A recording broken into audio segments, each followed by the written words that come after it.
Linda Hazzard was also known as the Starvation Doctor by the media because of her misconduct in treating patients. She was fascinated with the power of fasting, so starved her patients to death. In fact, she wasn't a real doctor but managed to obtain a medical license issued by the state of Washington through a loophole in the system for the practice of alternative medicine. Let's unfold the case of the Starvation Doctor.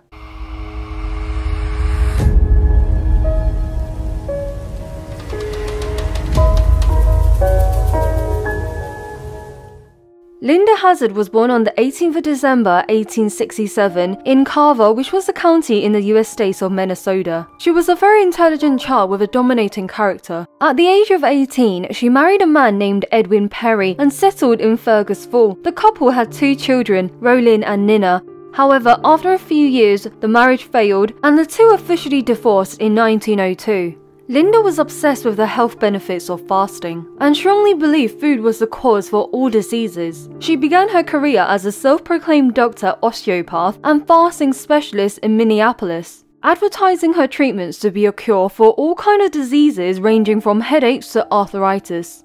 On the 19th of November 1902, her first patient, Mrs. Gertrude Young, died after a 39-day fast. The cause of her death was starvation. The Hennepin County coroner launched an official inquiry into Gertrude Young's death. Unfortunately, the panel of 3 physicians conducting the inquest couldn't charge Linda because she wasn't a licensed doctor, nor did she force Gertrude into accepting her treatments. Linda met and married Samuel Hazzard, who himself was described to be a swindler who was dishonorably discharged from the army for misappropriating army funds. Eventually, the couple moved to Washington for a new start. Linda opened her treatment center in Seattle, but their home was in Olaya, Kitsap County. She believed by fasting the body would be able to get rid of its toxin and to correct imbalances, preventing future illnesses. However, her claim was not supported by any real evidence. Linda's patient would spend time at both the treatment center and their home in Olaya. Once patients found themselves to be too frail to function due to being malnourished, they'll be transferred to their home in Olaya. Despite the lack of evidence in her ways of treating others, Linda didn't have any difficulty convincing people that her treatment works. Linda idolized Edward Dewey, who was an American physician and the author of the book called The No Breakfast Plan and the Fasting Cure. Edward argued that all diseases occurred because of overeating and fasting is the cure. However, the British Medical Journal disproved of Edward's claim, saying they were not based on scientific evidence and it's a foolishly delusional claim. Linda's methods, however, were more extreme than Edward's. Not only did she implement strict fasting, but this was accompanied with aggressive massages that left her patients injured and bruised. Linda's treatment caused the death of 38-year-old Daisy Hogland, a wealthy Norwegian immigrant who passed away on the 26th of February 1908 after fasting for 50 days. An autopsy was conducted and it also showed she had terminal stomach cancer, but just a few months later, on the 26th of September, Ida Wilcox died after fasting for 47 days. Violet Heaton died of starvation on the 24th of March 1909, and in the same year, Blanche Tyndall died on the 18th of June. It was becoming crystal clear that her treatments resulted in death, especially if they had fasted for a prolonged amount of time. Each time a patient died, Linda would conduct her own autopsy and wrote down the death as a result of their pre-existing condition and not because of her treatment. However, when an autopsy was performed by a medical professional, the cause of death was always listed as starvation. Linda's motive became clear when 26-year-old Eugene Stanley Wakeland was found in their home in Olaya. Wakeland was the son of a British lord, so Linda thought he had money, but when they realized he wasn't wealthy, she fired a single bullet at him, killing him in frustration. More patients under her care would die as a result of starvation. 24-year-old Earl Edward Erdman was a civil engineer who was looking for a physician that could help him with his painful indigestion. He also kept a diary to include his meals for the day, which mainly consisted of an orange or 2 and some tomato soup. Some days he would just survive on 3 oranges. He started his treatment on the 1st of February 1910 and died the same year on the 28th of March. The following day, after Earl's death, the Seattle Daily News headline reads, "Woman kills another patient."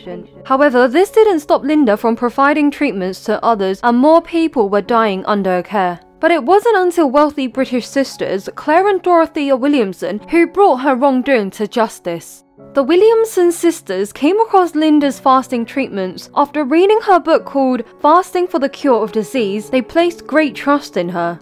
In February 1911, the sisters decided they want to start the treatment, so went to find Linda for help. Initially, the sisters stayed at Linda's Seattle Treatment Center, where they were fed 2 small portions of canned tomato broth twice a day. And they were given daily violent massages, which was so painful they fainted on a regular basis. As Claire and Dora began to grow weaker, Linda started questioning them, the worth of their estate and what they owned.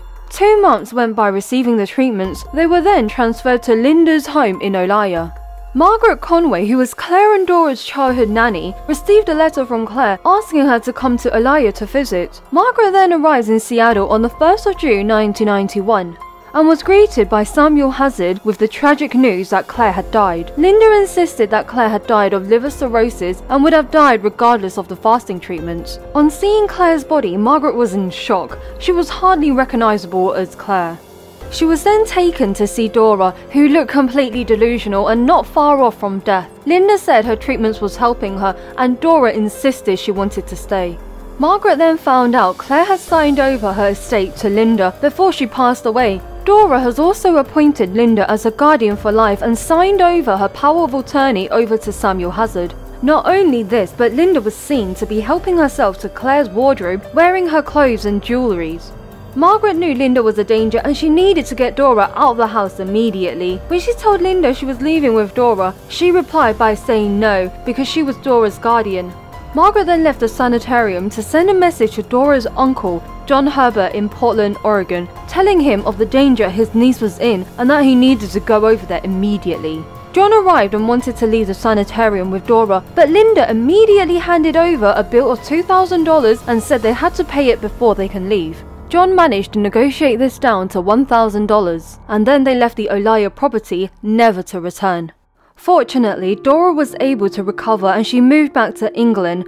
Soon after, she fell in love with an old family friend, Reverend Wyndham Allen Chaplin, and they got married on the 7th of May 1914, settling down in Gloucester, England. Justice was finally served on the 11th of August 1911, as Linda Hazzard was arrested for the murder of Claire Williamson. Linda's trial began in January 1912. Nurses who worked for Linda testified against her, detailing the horrific treatments her patients were exposed to, including the Williamson sisters. The prosecutors explained how Linda and her husband Samuel not only starved the sisters physically but financially, taking advantage of their vulnerable states by taking their assets. Linda Hazzard was ultimately convicted of manslaughter. She was sentenced to 2 to 20 years. Linda was released on parole in 1915 after serving just 2 years in the state penitentiary at Walla Walla, Washington.